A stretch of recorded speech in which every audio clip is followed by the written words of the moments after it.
नमस्कार दोस्तों, स्वागत है आप सभी का इंस्पायर पे। आज एक बहुत इंपॉर्टेंट कॉलेज के बारे में बात करनी है, जामिया मिलिया इस्लामिया। जैसा कि तुम देख पा रहे हो यार, जामिया के faculty of law college discuss करेंगे, इसके प्रोस इसके कॉन्स, जैसे कि इसके बारे में बहुत सारे प्री कंसीव्ड नोशंस हैं, चाहे तुम्हारे माइंड में चाहे तुम्हारे पेरेंट्स के माइंड में, तुम चाहे कन्विंस कर रहे होगे, लोग तुम्हें अलग अलग तरह के डिसीजन दे रहे, यहाँ जाना क्यों ठीक नहीं है। सारी चीजों को आज ब्रेक करते हुए यूनिवर्सिटी के बारे में जानेंगे अच्छे से, क्या तुम्हारे लिए यहां जाना ठीक है।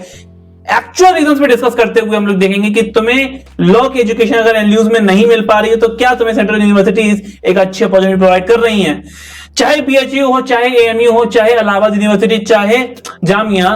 सारे के रिव्यूज मैं तुम्हारे लिए इस चैनल पे लेके आने वाला हूं दोस्त। तो अगर अभी तक चैनल को सब्सक्राइब नहीं किया है तो वो लाल बटन अभी दबा दो, और इसके साथ चलो मेरे साथ आगे वीडियो में, ठीक है। कॉलेज के बारे में बेसिक जानते हैं। बेसिक बातें ये हैं सिंपल सी कि हमारा कॉलेज बहुत पुराना है, मतलब फैकल्टी ऑफ लॉ भी स्पेसिफिकली अगर हम बात करें तो वो 1989 में एस्टैब्लिश हो चुकी, जिसमें 3 साल का एलएलबी कोर्स जो है पढ़ाया जा रहा था।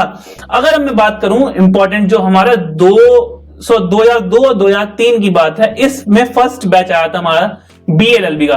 तो भी अगर हम एनएलयू से कंपेयर करें, रिसेंट एनएलयू से कंपेयर करें, तो भी इस इंस्टीट्यूशन में लॉ की जो लेगेसी है वो कंपैरेटिवली पुरानी है, ठीक है भाई। अगर लोग पूछते हैं कि डिस्टेंस फ्रॉम, जैसा कि मैं हर वीडियो बताता हूं, distance from railway station, bus stand वगैरह, ये दिल्ली में है, main capital of the country में है, कोई भी ट्रांसपोर्ट की इश्यू नहीं आएगा। Anybody and everybody can easily reach to this particular institute. Okay, चलिए सर, कोर्सेज की बात अगर हम करते हैं तो कोर्सेज बहुत सारे अवेलेबल है लॉ में भी। पीएचडी आप यहाँ पे लॉ कर सकते हैं, एलएलएम कर सकते हैं, आप रेगुलर, आप एग्जीक्यूटिव कर सकते हैं, सेल्फ फाइनेंस प्रोग्राम होता है।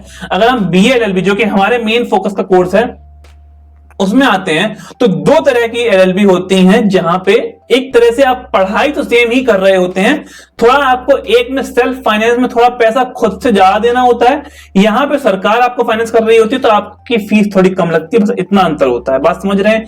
तो कोई टेंशन वाली बात नहीं है कि कौन सा बीएलएलबी ऑनर्स, कौन सा बी सेल्फ फाइनेंस। शायद मेरे हिसाब से जो इसमें अलॉटमेंट होता है वो रैंक के बेसिस पे होता है, जो इनका टेस्ट होता है जामिया का, जो जामिया अपना खुद टेस्ट कंडक्ट करवाता है एडमिशंस के लिए, उसमें आपकी जिस तरह की रैंक आती है उसके बेसिस पे आपको सेल्फ फाइनेंस या फिर नॉर्मल बीएलएलबी ऑनर्स अलॉट होता है। फीस में कितना डिफरेंस है वो हम देख लेंगे, कोई खास नहीं है। अगर एक नॉर्मल एनएलयू के कंपेयर करें तो सेल्फ फाइनेंस की फीस भी काफी कम होती है, ठीक है।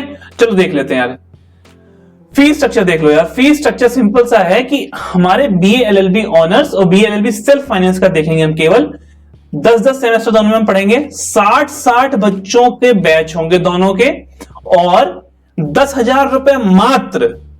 बिल्कुल सही यार, बिल्कुल सही देख रहे हो। कहा मैं तुम्हें लाखों की, 2 लाख, 2.5 लाख, इवन 3 लाख तक की फीस भी दिखा चुका हूं नेशनल लॉ यूनिवर्सिटीज की। प्राइवेट तो तुम छोड़ दो, मतलब लॉ की एजुकेशन में गैप देख रहे हो कितना ज्यादा है।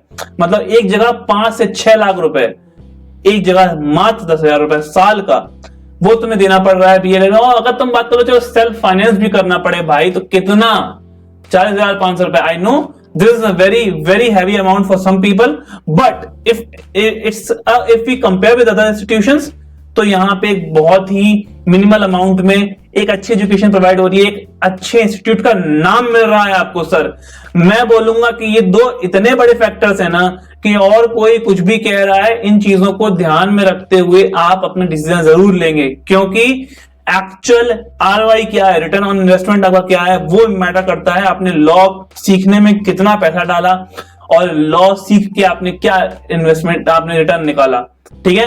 चलिए इस चीज को अगर हम ध्यान में रखें तो आगे बढ़ते हैं यार। हमारा रिजर्वेशन क्राइटेरिया काफी भयंकर हो रखा है।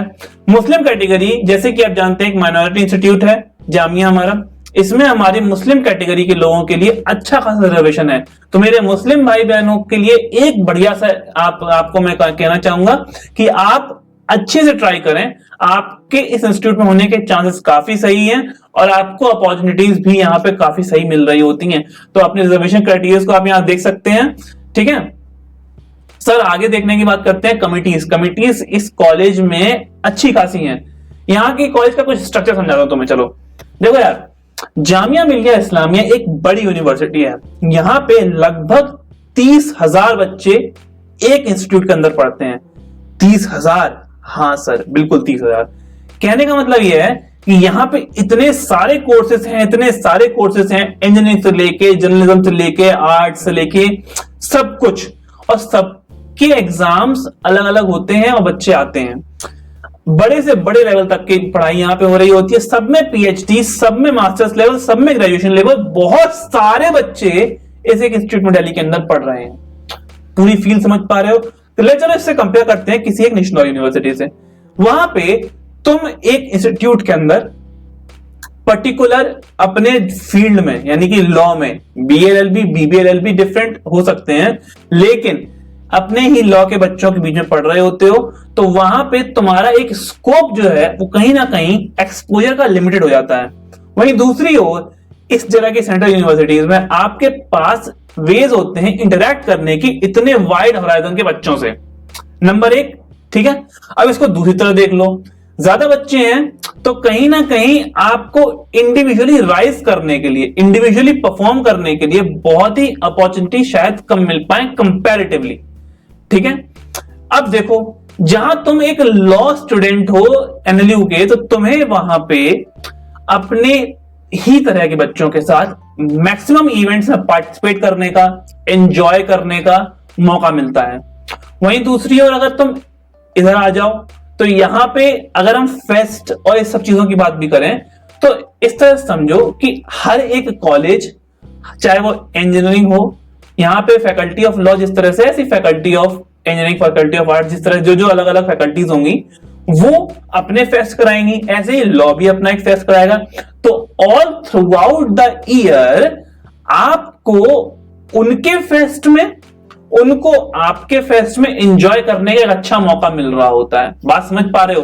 फील आ रही है? जैसे फॉर एग्जांपल डेप्सोक है, डिबेटिंग सोसाइटी, ये लॉ वालों की एक अलग है जहां पे लॉ के बच्चे करते हैं, लेकिन एक सेंट्रल यूनिवर्सिटी लेवल पे भी है। बात समझ पा रहे हो? तो यहां पे हम देख पा रहे हैं कि ये यूनिवर्सिटी में फंक्शन करने का तरीका थोड़ा सा डिफरेंट है। चाहे आप और भी किसी चीज के रिगार्डिंग ले लो, जैसे अगर एक इतना बड़ा चैनल है, इतने बड़े, इतने ज्यादा लोग हैं, तो इनको मेंटेन करने का चैनल भी बड़ा होगा, तो इसी वजह से किसी भी तरह की एडमिनिस्ट्रेटिव परमिशन के लिए भी कंपैरेटिवली आपको यहां डिले हो रहा होगा। इन सब चीजों को हम ध्यान में रखें तो आप अपने अकॉर्डिंग चूज कर सकते हैं कि आपकी प्रायोरिटी क्या है। आपको एक्सपोजर और इन सब चीजों से अगर बेनिफिट लगता है तो आप बिल्कुल जाएं। बाकी सिंपल सा एक लाइन का स्टेटमेंट यह है, करने वाले के लिए सफिशिएंट अपॉर्चुनिटी है। अगर तुम में ताकत है तो जाओ, उन्हें एक्सप्लॉइट करो, उन अपॉर्चुनिटीज का यूज करो। ठीक है, तो मूड को सोसाइटी के लिए मूड भी करने को वहां तुम्हें मिलेगा, सिखाया भी जाएगा। तुम्हारे सीनियर बता, डेप्सों की तो अजब गजब हाल है। डिबेटिंग अगर करना चाहो तो मतलब जामिया में बहुत अच्छा कल्चर है। लीगल सोसाइटी, रिसर्च कमेटी है, मतलब तुम्हें सारे जो एक लॉ स्टूडेंट को एक्सेस होती है, सॉफ्टवेयर की जरूरत होती है रिसर्च करने के लिए, वो सारे अवेलेबल हैं। एडीआर कमेटी है, क्विज कमेटी है, स्पोर्ट्स कमेटी है, सब कुछ है। बस याद रखना यार, बहुत सी चीजें, बहुत से, जैसे ये तो मान लो स्पेसिफिकली लॉ के लिए हो गया, लेकिन जैसे ये हुआ, ये बहुत सारी चीजें लीगल लेवल, मतलब फैकल्टी ऑफ लॉ लेवल पे और यूनिवर्सिटी लेवल, दो लेवल फंक्शन कर रही होंगी। तो इन चीज को, इसी को क्या ध्यान में रखेंगे और फिर अपना डिसीजन लेंगे। ठीक है सर, चलिए आगे बढ़ते हैं। अगर हम बात करें internal division of marks, external division of marks, जो कि आपके पेपर किस तरह से हो रहे होंगे, तो आपके 25 नंबर के इंटरनल होते हैं बेसिकली और 75 नंबर के एक्सटर्नल होते हैं। बढ़िया एक सीन बता दूं तुम्हें, अटेंडेंस का कोई लोचा नहीं है, अटेंडेंस में मार्क्स कटने का एटलीस्ट कोई लोचा नहीं है। तो आप यहाँ पे एक रिलैक्स्ड एनवायरमेंट के अंदर अपने जो आपके प्रोस्पेक्ट्स हैं, आपको आगे जिस भी चीजें फोकस करना है, आपको एक्सेसिवली बर्डन नहीं किया जाता है कॉलेज की वजह से, तो आप देख सकते हैं। इसका दोनों तरह से लोग फायदा उठाते हैं, करने वाले कर जाते हैं और बिगड़ने वाले बिगड़ जाते हैं। तो you decide what you are willing to do sir. Okay, चलिए आगे बढ़ते हैं। दुख की बात, मुझे पता चला कि यहां पे यार बहुत ही लिमिटेड नंबर ऑफ लोगों को हॉस्टल्स अलॉट हो पाते हैं। जामिया में ज्यादातर लोग मतलब कॉलेज के बाहर फ्लैट लेके रहते हैं। तुम ऐसा मान के चलो अगर तुम जनरल कैटेगरी से हो और तुम जा रहे हो तो बहुत ही मिनिमम चांस है कि तुम कॉलेज के हॉस्टल्स में रहो। और एक इंपॉर्टेंट बात, जब हम हॉस्टल लाइफ को भी कंपेयर करते हैं तो एक एनएलयू या किसी भी जगह आपके हॉस्टल में भी आपके ही बैचमेट्स और आपके ही फील्ड के बंदे होते हैं जिनसे आप रोज इतने बार टकरा रहे होते हो कि आपका उनसे इतना अच्छा कनेक्शन बन ही जाता है कि एक एनवायरमेंट होता है हॉस्टल का, जिसको मैं मतलब कॉलेज लाइफ में एक हॉस्टल लाइफ का बहुत बड़ा सिग्निफिकेंस मैं पर्सनली मानता हूं। तो वो चीज ऑल्दो आप अपने फ्रेंड्स के साथ बाहर फ्लैट लेके वहां एंजॉय करते हैं, लोग करते हैं, बिल्कुल डेफिनेटली करते हैं, बट ये एक जो चीज मुझे लगी, ये हॉस्टल लाइफ यहां पे एब्सेंट है। ठीक है सर, चलिए अब इस स्लाइड को ध्यान से देखना मेरे दोस्त कि तुम्हारे लिए डिसीजन यहीं से हम डिसाइड करेंगे। ठीक है, चलो सबसे पहली बात, हमें क्यों जाना चाहिए जामिया? देखो यार, मैंने तो बताया हैपनिंग यूनिवर्सिटी, यहां कुछ ना कुछ हमेशा होता ही रहता है। कोई ना कोई कॉलेज, कोई ना कोई फैकल्टी अपने लेवल पे इवेंट कंडक्ट करवाती रहती है। तुम्हारे पास अलग अलग स्टार्स आते रहते हैं। तुम्हारे पास गवर्नमेंट के लेवल पे भी यहां से काफी अच्छा एक अटेंशन रहता है, नाम रहता है, जामिया के बारे में न्यूज पढ़ते ही रहते हो, कभी कुछ कभी कुछ कभी कुछ। तो it's famous, yes it is. लोग यहाँ पे मतलब यहाँ पे स्टूडेंट्स के एक्शंस पे सेलिब्रिटीज भी इफेक्ट होते हैं डेफिनेटली। तो उस चीज से कॉलेज का एक नाम तो है। इंफ्रास्ट्रक्चर भी काफी अच्छा बताया गया मुझे। ठीक है, इंफ्रास्ट्रक्चर पे चलो थोड़ी बात कर लेते हैं। अब समझने की कोशिश करो तुम्हारे लिए क्या सीन है। As a student of law in Jamia university, you have a single building as your campus. Yes, you heard me right. You have a single building as your campus, which is there with 5 floors, जिसमें आपकी library, आपके सभी law वालों की classes, building बड़ी होगी, obviously बड़ी होगी, लॉ लाइब्रेरी भी काफी बड़ी होगी, मतलब लेकिन हम कंपेयर कर रहे हैं ना जब, तो हम इस तरह से देखेंगे कि फैकल्टी ऑफ लॉ की एक बिल्डिंग है और अपने अपने इंस्टीट्यूट्स की अपनी अपनी एक बिल्डिंग होगी जहां पे वो फंक्शन कर रहे हो, जिसकी जितनी रिक्वायरमेंट है। तो आपके लिए एक तरह से कॉलेज के गेट में घुसने के बाद अपनी क्लास अटेंड करने के लिए आप एक कमरे में जाएंगे और उसके बाद आप कॉलेज के टाइमिंग्स में, क्योंकि आपको हॉस्टल्स नहीं मिले हैं, वहां पे आफ्टर कॉलेज एक सर्टेन अमाउंट ऑफ टाइम तक आप वहां पे एंजॉय कर सकते हैं। लेकिन कैंपस आपके लिए स्पेसिफिकली इतना है, एक बिल्डिंग मात्र है। अगर वहीं ऑन द कॉन्ट्री देखो तो अगर आप, जैसा मुझे बताया गया, आप इंजीनियरिंग वालों की कैंटीन्स में भी आ सकते हो, आप सेंट्रल लाइब्रेरी में जा सकते हो, आप पूरे कैंपस जो एक जामिया का बहुत बड़ा कैंपस है उसको एंजॉय कर सकते हो। तो दोनों तरह से हम देख सकते हैं कि हमारे पास लॉ वालों के लिए इतना एरिया अलॉटेड है, लेकिन हम as a campus full enjoy भी कर सकते हैं। ठीक है, इस चीज की वजह से मैंने लिखा है कि इंफ्रास्ट्रक्चर आपको काफी एक अच्छा खासा एंजॉय करने को मिल रहा होगा। हैक्टिक नहीं है, बता चुका हूं इस बारे में। तुम्हारे पास अपने को एक्सप्लोर करने का मौका मिलता है, एक्सपोजर है, बहुत सारे लोगों से इंटरेक्ट करने का, बहुत सारे डिफरेंट फील्ड से आते हैं लोग। दिल्ली के अंदर है ना, लोकेशनल एडवांटेज है, इंटर्नशिप कर सकते हो, समझ पा रहे हो, लोकेशनल एडवांटेज है, इंटर्नशिप कर सकते हो लोगों के साथ। मतलब तुम्हें चाहे पढ़ाना हो, चाहे कोर्ट में जाना हो, सुप्रीम कोर्ट से लेके, हाई कोर्ट से लेके, डिस्ट्रिक्ट कोर्ट से लेके, एनजीटी क्या नहीं है दिल्ली में। मतलब दिल्ली में रहना एक लॉ स्टूडेंट के लिए अपने आप में एक बून वाली बात है। आप समझने की कोशिश करिए इस बात को। अटेंडेंस के नंबर नहीं है, ठीक है। और एक बात, चाहे यूपीएससी हो, चाहे जुडिशियल सर्विसेज हो, चाहे क्रिकेटर्स में वीरेंद्र सहवाग जैसे बड़े खिलाड़ी हो, जामिया से बहुत सारे लोगों ने बहुत झंडे गाड़े हैं। ठीक है, चलिए सर, जामिया क्यों नहीं जाना चाहिए? प्लेसमेंट का अभी थोड़ा सा सीन उतना अच्छा नहीं है, टू बी ऑनेस्ट, है ना। प्लेसमेंट स्पेशली कॉर्पोरेट प्लेसमेंट की मैं बात करूं तो अभी उतना ज्यादा हम यहां पकड़ नहीं बना पाए। ठीक है, थोड़ा सा प्रीकंसेप्शन है लोगों के दिमाग में। लोग अभी भी सोचते हैं कि यहां पे कुछ गलत हुआ है, मतलब मुस्लिम कम्युनिटी के बीच में हम नहीं भेजेंगे। स्पेसिफिकली मैं नॉन मुस्लिम की बात कर रहा हूं यहां पे। तो let me tell you very frankly guys कि आप और आपके पेरेंट्स जो भी इस वीडियो को देख रहे हैं, मैंने इस वीडियो को बनाने के लिए एक हिंदू बच्चे से ही बात करी है जो कि जामिया में स्वयं पढ़ता है।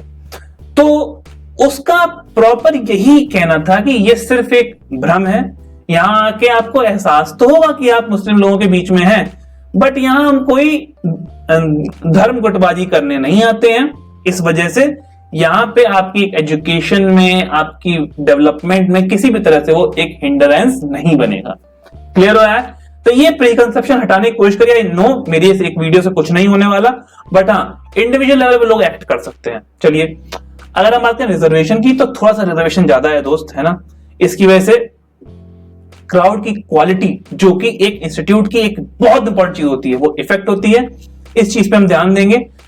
हमें एक अच्छा क्राउड जितना हम चाहते हैं शायद उतना अच्छा ना मिले, लेकिन वहीं हम दूसरी तरफ देख रहे हैं तो क्राउड में डाइवर्सिटी बहुत है।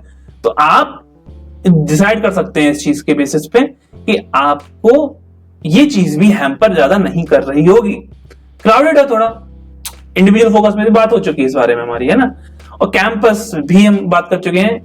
हॉस्टल्स, हाँ यार हॉस्टल्स एक बहुत भारी दुख है मेरे लिए, नहीं होना। और इसकी वजह से लोग जो फ्लैट्स में लेके रहते हैं उनका एक साल का खर्चा अच्छा खासा बैठ जाता है। समझ पा रहे हो, दिल्ली में इंडिविजुअली रहना अपने आप में ठीक ठाक खर्चा आपको बैठा देता है। तो इन चीजों को ध्यान में रखते हुए फीस का जो कंसेशन है वो भी कहीं ना कहीं कवर अप हो जाता है। तो मेरे हिसाब से 1-1.5 लाख आपका ऐसे लग जा रहा होगा। बाकी आप किसी एक और इंस्टीट्यूट में जहां की 1-1.5 लाख मात्र फीस होती, वहां आप 3 लाख में रुपए लगभग अपना साल गुजार रहे होते, है ना। 3 लाख, 2 लाख, 2.5 लाख में, तो उस तरह से थोड़े पैसे यहां बचा रहे होंगे डेफिनेटली। और मैं एक बात कहूं दोस्त, if you are not getting an NLU and if you are qualifying Jamia in any case, please please please आप इसको छोड़े ना। आपके लिए बहुत सारी अच्छी अपॉर्चुनिटीज यहां वेट कर रही हैं, प्लीज जाइए। और अगर दोस्त वीडियो पसंद आ गई हो ना यार, इतनी डिटेल इंफॉर्मेशन शायद जामिया पे तुम्हें नहीं मिली हो अभी तक, अगर वीडियो पसंद आ गई हो तो सब्सक्राइब मारे बिना मत जाना, शेयर कर देना अपने हर एक दोस्त को, हर एक एस्पिरेंट को जिसने इस एग्जाम को लिखा हो और जो सोच रहा हो कि जामिया में जाऊं या ना जाऊं। चलो यार, thank you so much, tata, bye bye.